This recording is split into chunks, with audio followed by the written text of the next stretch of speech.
Yo, what's going on guys? Jared here. Today I have a little bit of a special video for you. I decided to make a budget version of one of the two most popular decks. This one is going to be Maliss. This is going to be a budget Maliss video. I have this deck clocked in under $150. That is extremely cheap for Maliss. If you play the deck, you know. The cost of both White Rabbit and the Field Spell are like around, I think like $40-ish to $50 each. So getting it down that low is pretty crazy. Obviously, I cut down those numbers much, but I replaced them with different cards. But keep in mind, as a preface, you always have to preface this with budget profiles, that the deck is naturally worse. If this was the best version of overall Maliss, this would be the expensive version. These cards wouldn't be cheaper. So please keep that in mind. You are sacrificing the power and the consistency of the deck so that you can essentially play the deck. So just something to keep in mind, that this is obviously a less powerful version than the top tier YCS topping version. So I just wanted to preface that now. But overall, I think I achieved something pretty good here, especially for the price tag. So again, if you enjoy, please subscribe. I would greatly appreciate it. Leave any suggestions down below that you think could also fit into a budget Maliss build, or maybe other engines and stuff that you could use for this. But this is just what I came up with. And at the end, I have a combo for you, just so that you can kind of get an idea of why this works the way it does. So again, let's just go ahead and jump into it. And just to actually show that I actually have this in my cart, I have all of the cards here all in my cart. Ignore the shipping. The total is $151, so we're a dollar over the number. But yeah, so this was the total for everything in here. And the actual deck list itself is right here. So as you can see, it is a little bit different than the normal Maliss decks you might see. There's some familiar cards, and then there are some unfamiliar cards. So we're going to go ahead and talk about the card by card and the engines a little bit to explain some of the changes. So I have 6 copies of the coders, code generator, and 3 microcoder, 3 copies of Dormouse, 3 copies of Firewall Defensor, 1 copy of Firewall Phantom, 1 copy of White Rabbit, because this card is way too expensive, 2 copies of Chessy Cat, 1 copy of, Dotscaper, and 1 copy of Code of Soul, Then I have 1 copy of each of the trap cards still, TB11, MTP, and GWC. 1 copy of the Field Spell, because I really don't think you need more. Again, it's expensive, but at the same time, it's also searchable through engines. So meaning if you can get to your engine in a different way, you are able to, you don't need more than this card. 2 copies of Silent Mining, 3 copies of Allure, 1 copy of Hornet Drones, Widow Anchor, 3 Engage, 3 Imperm, 3 Ash, 3 Book of Eclipse, and 1 Gold Sark. In the extra deck, we have 1 Wake Decoder, 1 copy of Heart Decryptor, 1 Red Ransom, and 1 White Binder, 1 Kagari, 1 Hayate, 1 Code Talker, 1 copy of Link Spider, 1 copy of Haggard Wizardos, 1 Splash Mage, 1 Transcode Talker, 1 Wingaribo, 1 Firewall Dragon, 1 Dark Fluid, and 1 copy of the Dave Save Wormer? The Save Wormer. So, and the side deck is just other cards that you could use. These cards are pretty cheap. They're all, like, a lot of them are in Rarity Collection, so they are pretty affordable. Everything here is less than $5 each, so if you wanted to play these cards, you can. I especially like Ultimate Slayer right now, going into the Rizio cards, especially with the aggregator, so just something to keep in mind. But all these cards are fairly cheap for what they are, and just something to consider also. But this was not involved in the total of the deck itself. But going back to the actual deck, so the main thing that you're going to be using here is Silent Mining being searched off of the microcoder or the Firewall Phantom. Both these cards get you to your, or can get you to your Maliss engine through Code Generator. Code Generator being linked off from the hand or field lets you send a Cyber Monster at 1200 attack from your deck or to the graveyard. So you're able to go into your Code Talker down here, use that to then go into another line of plays, which then can get you to Splash Mage. Splash Mage bring back the Dormouse that you sent off the Code Generator, and then those two can go into the Red Ransom. Red Ransom then gets you to Field Spell. Field Spell can then banish, the White Rabbit, and then you just you have your Maliss engine going from there. So, of course, the way to get to it is a little bit more convoluted, but it does work. Also, same thing with the Firewall Defensor. Firewall Defensor is a 1-card line to be able to get to your Maliss engine in its full combo. That is actually going to be the combo I'm going to show you. Again, it's not as good as the normal Maliss 1-card combos because you are playing a budget version, so you are playing worse cards. But the combo does still work. You're able to play perfectly fine. It's just you have to commit more cards early, but you're going to get those cards back with things like White Binder draws and stuff like that. So just something to keep in mind. I do like the Code of Soul still in here. just as like, it's not a brick, it's a nice little extender, but it also lets you go into hard to crypt on your opponent's turn. And then the Firewall Phantom is probably the only real brick in this deck, because if you draw it, it super sucks. But I was considering playing a different, the other Code Talker, I believe it is, that can summon Cyberses out of your hand. This one, the Code Talker Inverted, just lets you special summon a Cyberse to your hand to a zone it points to, but you have to have it already a Cyberse that points down. So it makes it a little bit more harder, but it might be worth it in the long run. I'm not too sure yet. It also requires specifically 2 Cyberse monsters, not 2 like effect monsters like Code Talker, so it also makes it a little bit worse. But yeah, I'm still looking for better scenarios to get this out of your hand if you draw it, but that's like the one like really bad part about this, unfortunately, is this card is a hard brick, but again, we have to work with what we can get. Also, as a bonus, these are dark monsters, so they help with the Allure Darkness package to be able to get deeper. And other than that, you're playing a pretty standard package. Sky Striker was already popular in the Maliss archetype, getting plenty of bodies that you need. The only change is I added Hayate. So if you play the Hayate, you're actually able to use the Code Talker cards to be able to go with your Striker cards, because you can link off the Sky Striker token and use that to go into a Link Spider.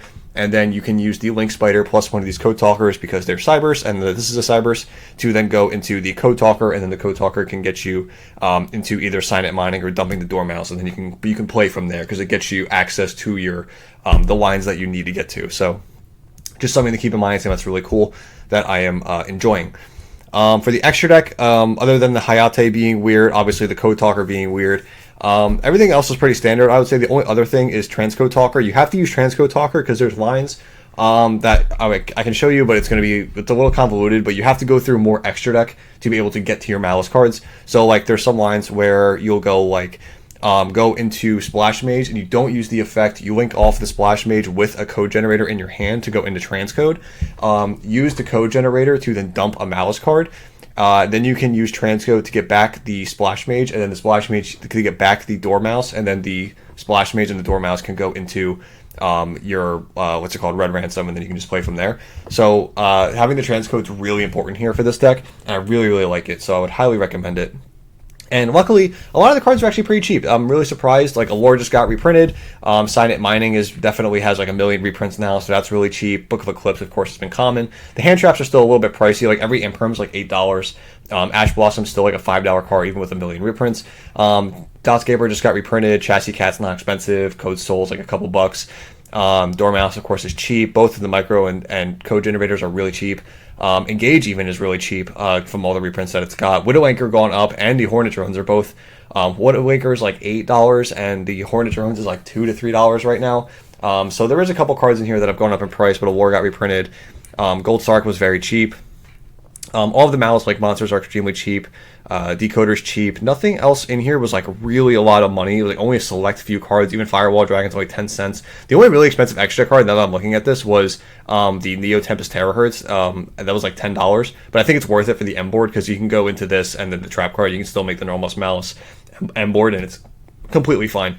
And plus you can still get the added versatility of the Sky Striker engine to be able to get to Widow Anchor, so that you can out things like Ryziel, what's it called, Detonator, so that you don't have to worry about all those pops that are really annoying. It's also why Book of Eclipse is in here. I think it's just better than adding like an extra nonchalant hand trap. I would much rather have a card to be able to counter the Detonator and break boards in this slot, but feel free to change it. It's completely up to you.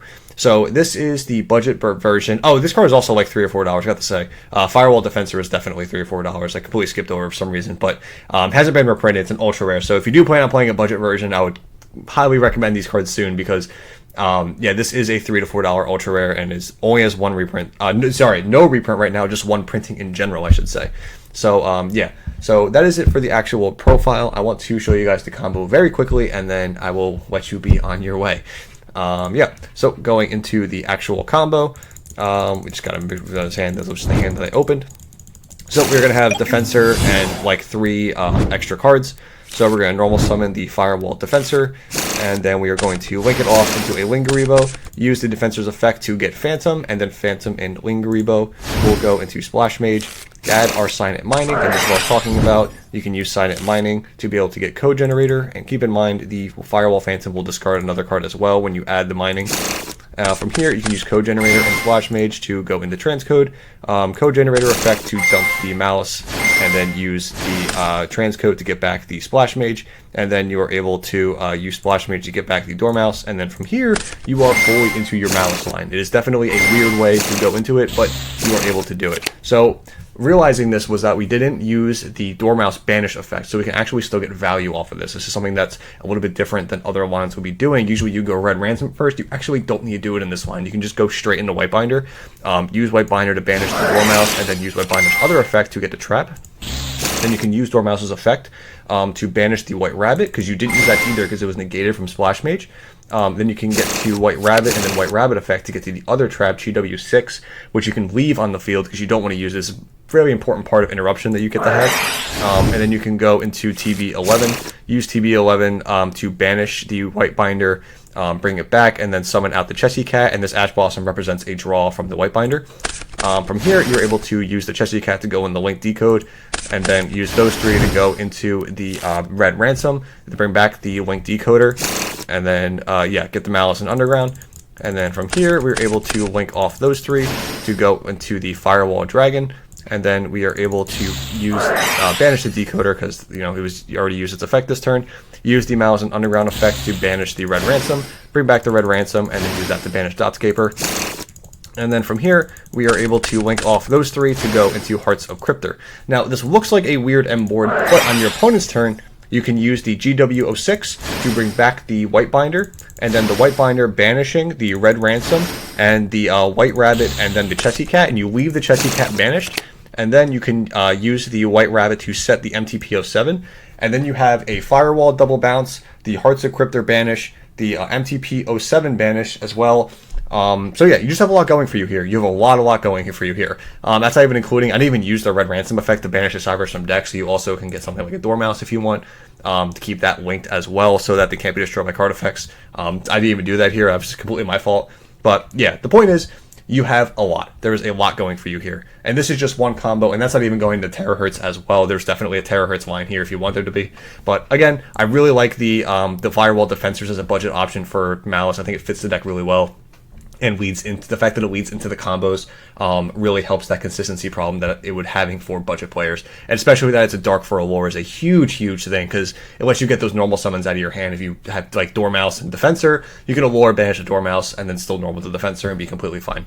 So let me know what you think down below with this. I think this is something that's different, a little unique that not a lot of people are talking about, is Firewall Defensor as a budget option for this deck. And I'm really proud of the number, getting it down to 150 for a deck like this, because man, this deck can be so expensive. If you have three of all of the Ultras, if you have 3 copies of White Rabbit and 3 copies of Maliss and Underground. So I'm really proud of that number.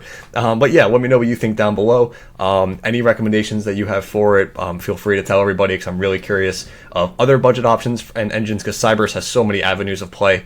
Yeah, but that's pretty much it. I hope you guys enjoyed, and please subscribe if you did, and I will see you in the next video. Bye, guys.